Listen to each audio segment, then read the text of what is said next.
Ce matin, je vous parle des ramasseurs de cossins pour la ville de Montréal, ou pour la ville en général. Pas ceux qui arrêtent en pick-up et défont une télé, là, puis la laisser tout éventrée sur le trottoir pour les pièces. Je parle vraiment de ceux qui ramassent après ça la télé pour la ville. Oui. Il y a le recyclage, premièrement. Ça, c'est un ramassage de ville. Vous, gens de banlieue, vous avez des beaux gros bacs qui, à Montréal, se vendent 225 000 parce qu'ils sont considérés comme des condos. Oui. Des condos de qualité, bien sûr. Et vous, en banlieue, sont vidés adéquatement avec le système du camion, mais à Montréal, c'est encore fait à la main. Hein?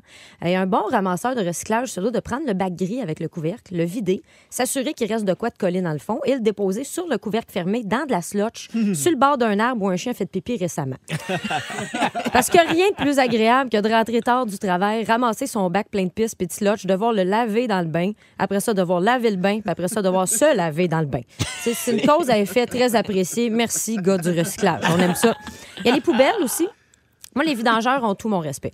Ils ramassent des sacs qui traînent 3 semaines sur le balcon, plein de trous d'écureuils. Il y a à peu près 16 étages de nouveaux écosystèmes là-dedans. Ils s'accrochent en arrière du camion qui pue de plus en plus la journée avance. Ils doivent avoir le feeling de marcher derrière Daniela Poitras. Bon, là, vous savez pas c'est qui Daniela Poitras, c'est parce que c'est la fille qui puait à mon primaire, puis là, on se touchait en disant « T'as la maladie de Daniela! » Fait que c'est elle, Daniela. On la salue. On la salue, c'est ça. Je sais pas si elle pue encore. OK. On me dit qu'elle travaille pour Revenu Québec, elle est sur la 2. Mes impôts vont me coûter le double. Alors, il y a aussi les ramasseurs de neige. Hein? Un bon déneigeur de petits camions de trottoir doit démontrer qu'il est tanné de faire ça, en fonçant violemment en direction des piétons jusqu'à ce qu'ils se lancent dans le banc de neige sur le côté et ensuite de passer en les dévisageant avec le sous-texte suivant. Si tu vis, c'est parce que j'ai décidé de t'épargner.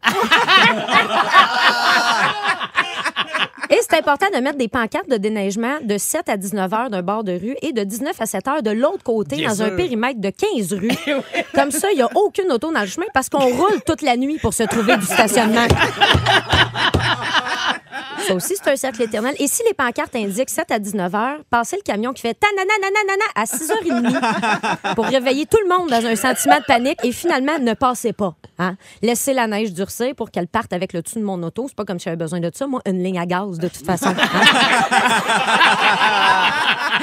Et là, bien sûr, tous ceux qui sont en banlieue ou en campagne sont comme « Ah ah, moi, je vis pas ça! » OK, peut-être, mais moi, je peux me faire livrer de la bouffe après 8h30 et je suis pas obligée de passer à la souffleuse si je vais aller au dépanneur. Donc, voilà. Ben merci, Corinne. Hey, merci à vous. Le bruit de la dépanneuse encore? Ta-na-na-na-na-na-na-na-na-na.